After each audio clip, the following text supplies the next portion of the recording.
quick word about movie posters, helping boys in college make bad decorating decisions from the jump. Hello, my personality is Scarface. Welcome to my hole. The best posters find a way to sum up a film in a single image, whether it's Uma Thurman doing some armed bedtime reading, or Jodie Foster with a death moth on her face, or Ghost, which conveys in an instant that it's a sexy, supernatural romance. But I'm going to show you another poster for that same movie that went in a slightly different direction. This obviously looks nothing like the actual poster for Ghost. None of this happens in Ghost. You have Patrick Swayze here, Demi Moore kind of screaming in agony, and Whoopi Goldberg's head bursting through Demi Moore's body. Again, none of that happens in the movie. That is excellent, especially her clarifying none of that happens in the movie. Girl, we know. Even if all you know about Ghost is pottery that fucks, you are probably aware that Whoopi Goldberg does not Here's Johnny her way out of Demi Moore's uterus. That poster is just one example in the incredible world of Ghanaian movie posters. It turns out artists there have been making their own hand-painted posters for decades now, from this amazing one for Jurassic Park, featuring a golfer for some reason, to this one for The Spy Who Loved Me that's unexpectedly fish-forward, to this one for Hard Boiled, which features Chow Yun-Fat shooting some bad guys so hard, one of their heads comes off. And there is an interesting explanation for this tradition. Back in the 1980s, the widespread introduction of foreign video cassettes into Ghana led to the creation of a mobile cinema phenomenon. Basically, local entrepreneurs bought TV monitors, VCRs and portable gas-powered generators, then travelled around setting up makeshift screening areas in villages with limited or no electricity. But they hit a roadblock when it came to advertising, because at that time, Ghana was under a military dictatorship whose laws had cut off the importation of the large-scale offset printing presses you'd use to make posters. So instead, local artists were commissioned to make their own, often using repurposed flour sacks as a canvas. And as this artist explains, they had a lot of freedom to improvise. In those days, there were posters that would come with the movies, but we'd decide what to paint by watching the movies ourselves and selecting the scenes that we wanted to see. Western action films were mainstays, as were those from China and Bollywood. Many posters include paranormal elements and gratuitous violence, even if the films had none. I love that idea. Giving someone the freedom to make movies seem more interesting than they might otherwise be. Because it has led to some truly unique representations. For instance, this poster for Predator has Predator holding a naked woman in the background, which does not happen in the movie. And this one for Hellraiser 3 has Pinhead eating a person whole, which wasn't in the movie, but frankly should have been.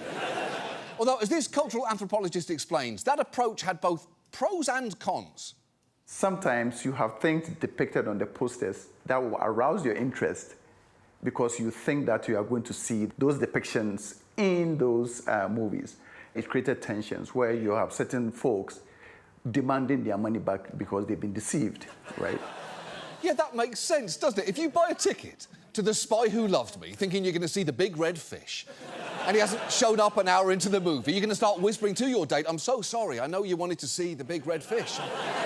I'm so sorry about this." And if your date happens to be a big red fish, you'd also have to say, I know there aren't a lot of good representations of big red fish and you wanted to see yourself and your struggles on the screen. Again, I'm really so sorry about this. But he is not kidding there. One Ghanaian artist said, for a Chinese movie that he assumed was a martial arts film, he painted actor Jet Li delivering a beatdown, but neither Jet Li nor fighting was in the film. And when angry customers began demanding their money back, he sneaked out. And while all of this was born out of commerce, it truly was an art form. Many of the artists were well-trained and did 3 to 4 year apprenticeships. But after the dictatorship fell and Ghanaians gained access to cheap printing techniques and home TV sets, the demand for these artist services declined. Unfortunately, many were unable to make a living as artists and had to go back to doing ordinary jobs. But thankfully, after attracting international attention over the last decade, Ghanaian artists partnering with this gallery have been getting commissioned to make new posters for collectors and fans. Some have even specialised in taking non-action movies and amping up the violence, like in this one from Ferris Bueller's Day Off, where everyone has guns and Jennifer Grey is slitting Cameron's throat because she has had enough. Or this one for The Wizard of Oz, where every supporting character is a vampire. The Tin Man doesn't have a heart, but does have a bleeding human arm that he appears to have cut off with his own axe. And Toto is the only one reacting appropriately. Meanwhile, action movies can get amped up even further, like in this poster for Star Wars, featuring a car crash, multiple exploding torsos, an ant attack, and Yoda going absolutely feral, all of which are enough to distract you from the fact that there's a fucking werewolf on the poster. But the more you study these posters, the more you start to see some patterns. Snakes, for instance, are a constant motif showing up in unexpected places, like in this poster for Cool Runnings. Snake. Or this one for The Matrix. Snakes and more snakes. Or this one for Willy Wonka and the Chocolate Factory with snakes launching themselves out of a demonic violet Beauregard. Other posters shoehorn in characters that don't appear in the film, like this version of Magic Mike featuring Macho Man Randy Savage, or this version of Flubber featuring Alvin and the Chipmunks, where not only are they at the beach, but also Flubber has 2 guns. Or this portrayal of the shark from Jaws with rippling abs, and also Chuck Norris. These artists are incredible, and just think of the talent it takes to be presented with a movie like, say, Paddington, a movie where, famously, an orphaned bear goes to London and is taken in by a kindly family, but then have the imagination to say, OK, I think I got it. So, for a poster, you probably want something like this, then. That is an absolute masterpiece. And I'm genuinely glad these posters are becoming popular again, especially because, as that anthropologist points out, it is helping keep a tradition alive. We need to have a way of motivating, upcoming artists to be rooted in this tradition. To preserve this way of painting, we need to have a way of, motivating these artists, to grow. Yeah, he's right. Artists need support. Even Da Vinci had wealthy patrons, although, to be fair, if he'd been regularly cranking out gold like this face-off poster, he might have had a lot more. If I'm a Medici, I'm throwing all my florins at that. And while we can mourn the loss of the original purpose of these posters, which, remember, was to lure unsuspecting Ghanaians to see movies by completely misrepresenting the number of decapitations in Space Jam, it is nice to know that these artists are finding a new market among international collectors, because you can still get some great custom work done. And the reason I know that is we actually reached out to that gallery to commission a poster for this show, and I'll tell you why. Each year, during Emmy voting season, HBO launches a campaign on behalf of its shows with tasteful ads like these. They even rent out billboards in LA for the ads, and while they're always done in a restrained, classy style, it's never really felt like it spoke to the chaos we like to think we stand for here. So we commissioned a Ghanaian poster artist to make something different for us this year. We sent them a few images from the last year of our show, including me trying to force my way onto a soap opera, my wife, Wanda Jo, helping me open a med spa, and our moon mammoth mascot. But we didn't tell them much else about what this show actually was. And would you like to see what they came up with? Good. Please, come with me.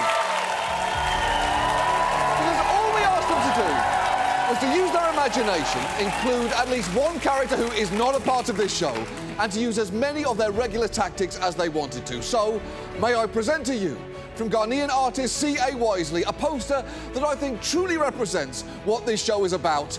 Behold! Look at this masterpiece. It has everything that you want. It's got me holding a gun, and also a second gun. It's got our wooden cabbage man statue from our AI slop story. It's got me drinking wine with a horse, who, by the way, seems to have an elegant human hand. It's got a chainsaw cutting through tentacles, blood, snakes, an explosion, and also the fucking Fonz is there. And he's holding a pickaxe for no clear reason other than, I'm guessing, to defend himself from everything that is happening around him. I love this painting so much. I think we can all agree it is an ad for a much more entertaining show than the one you just watched. Now, we have shown this to HBO, and they've agreed to put it on their digital billboard over Sunset Boulevard next month from 2 a.m. to 6 a.m. only, which is the funniest possible time for it to be up there. But this poster can also be in your home, because we are selling high-quality prints of it for $50, with all proceeds going to Ghanaian artists and community-led charities across Ghana. You can frame this poster and put it up on any wall of your house, and you can find it at hangjohnoliver.com. A URL I'm honestly a little surprised was still available. That is our show. Thank you so much for watching. We'll see you next week. Good night. It's beautiful.